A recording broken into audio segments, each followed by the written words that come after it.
청소년기 시절은 대부분이 신체적 성장이 마무리되는 시기입니다. 자연스럽게 자신의 외모에 대한 관심이 높아지며 자신의 신체에 대한 관심 또한 높아집니다. 누구나 다른 사람들이 보았을 때 건강하고 날씬한 모습을 꿈꾸며 저마다의 방식으로 자신의 몸을 가꾸기 시작합니다. 남학생들의 경우 날씬한 근육질의 몸매를 꿈꾸며 바닥에 엎드려 팔굽혀펴기를 시작하고 철봉을 보면 매달려서 턱걸이를 당기며 굵어지고 갈라질 자신의 팔 근육을 상상하며 거울 앞에 서서 미도짓곤 합니다. 여학생의 경우 파워워킹, 조깅, 요가와 같은 운동을 통해 체형을 관리하기도 하고 다이어트와 같이 식단 조절을 통하여 체형을 관리하기도 합니다. 청소년 시절은 건강한 삶을 위한 기초적인 운동 지식을 습득하는 매우 중요한 시기입니다. 청소년 시절 자신에게 맞는 운동은 어떤 것인지 고민이 많을 수밖에 없는데요. 일반적으로 운동을 할 때 필요한 에너지를 만드는 데 있어서 산소의 참여 유무에 따라 유산소 운동과 무산소 운동으로 나눌 수가 있습니다. 오늘은 자신에게 맞는 현명하게 운동하는 방법을 알아보는 시간을 가져보도록 하겠습니다. 기초대사량이란 생명 유지에 필요한 최소한의 열량을 말하며 아무것도 하지 않아도 우리 몸이 사용하는 기본적인 에너지 소모량이라고 생각하면 됩니다.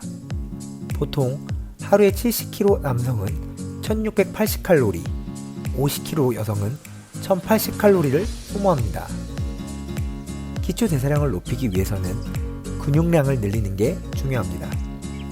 근육은 활동하고 신체 기능을 유지하는데 유독 많은 에너지를 사용해 같은 체중이라도 근육이 많은 사람은 더 많은 에너지를 소모하게 돼 같은 양을 먹어도 유독 살이 안 찌는 사람이 있는 게 이러한 이유 때문입니다. 무산소 운동은 짧은 시간에 최대의 노력을 쏟는 격렬한 운동으로 단시간 안에 다량의 에너지가 공급되는 운동입니다. 산소 공급을 통해 지방을 분해하는 느린 경로의 에너지 생산 방식으로 충분한 에너지를 공급할 수 없어 산소가 없는 상태에서 탄수화물을 에너지원으로 사용하는 방법을 주로 사용하여 화학 반응이 진행됩니다. 무산소 운동은 근육의 크기와 힘을 키우고 순발력을 증가시켜줍니다. 또한 근육량 증가에 의한 기초대사량의 유지와 증가로 다이어트 시 정체기 극복과 빠진 체중을 유지하는 데도 도움을 줍니다. 대표적인 무산소 운동으로는 역도나 웨이트 트레이닝 같은 격렬한 운동이 있습니다. 팔굽혀펴기, 스쿼트, 윗몸 말아 올리기 같은 운동이 간단하게 집에서 실천할 수 있는 무산소 운동입니다. 유산소 운동이란 운동 중 산소 공급을 통해 지방과 탄수화물을 에너지화해서 소모하게 되는 운동을 말합니다. 에너지 사용 속도가 느리기 때문에 신체가 산소 공급을 기다리면서 충분한 에너지를 생산할 수 있어 장시간 지속적으로 할 수 있는 가벼운 운동입니다. 특히 몸 안에 최대한 많은 양의 산소를 공급시킴으로써 심장과 폐의 기능을 향상시키고 강한 혈관 조직을 갖게 하는 효과가 있기 때문에 장기간에 걸쳐 규칙적으로 하면 고혈압, 당뇨병 등 성인병을 예방할 수 있습니다. 또한 무산소 운동에 비해 비교적 안전성이 높아 운동 초보자, 고령자도 가볍게 시작할 수 있는 장점을 가지고 있습니다. 에너지원으로서 탄수화물만 쓰는 무산소 운동과 달리 지방을 에너지원으로 사용하므로 체지방을 줄이기 원하시는 학생들은 유산소 위주의 운동을 하는 것을 추천합니다. 트레드밀, 런닝머신은 가장 대표적인 유산소 운동기구로 40에서 50분 이상 꾸준하게 운동하면 충분한 효과를 거둘 수 있습니다. 아스팔트에서 달리면 무릎에 무리가 올 수 있지만 트레드밀에는 충격흡수 장치가 있어 관절을 보호할 수 있습니다. 체육 수업 시간에 해마다 실시하는 셔틀런 기억하시나요? 20m 거리를 정해진 음원에 따라 달리기를 반복하는 왕복 달리기 운동, 바로 셔틀런이 여러분들이 가장 잘 알고 있는 유산소 운동입니다.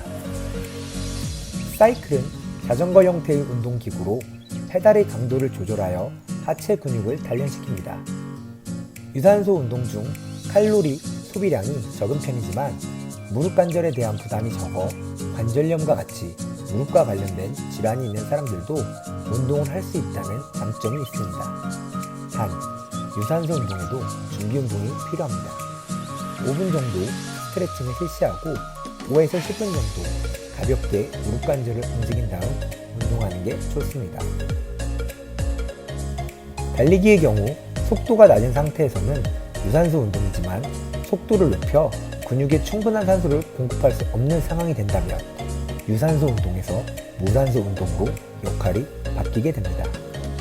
예를 들어 달리기는 유산소 운동이지만 100m 달리기 같은 전력 질주는 무산소 운동입니다. 또 피곤함이 없이 덤벨을 20분 동안 지속적으로 들 수 있다면 그 사람에게 그 무게의 덤벨 운동은 유산소 운동이 되는 것입니다. 따라서 같은 종목이라도 운동의 강도와 운동 능력에 따라 유산소와 무산소 운동의 구분이 달라지므로 자신에게 맞는 강도의 운동을 선택해 무산소 운동과 유산소 운동의 적절한 분배를 하는 것이 현명한 운동법입니다. 유산소 운동과 무산소 운동은 어떻게 다른가요? 이제 이해가 되시나요? 그럼 다음 시간은 집에서 실천할 수 있는 유산소 운동법에 대해 살펴보겠습니다.